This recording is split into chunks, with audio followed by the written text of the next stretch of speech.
Aspek kelayakan kendaraan dan perizinan menjadi fokus operasi yang digelar petugas gabungan Balai Pengelola Transportasi Darat Wilayah 21 Provinsi Gorontalo.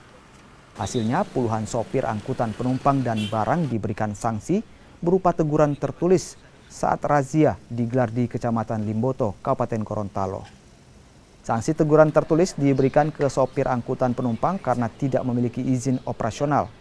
Sementara angkutan barang, overdimension loading atau odol, razia angkutan penumpang dan angkutan barang ini rencananya akan digelar selama 2 hari.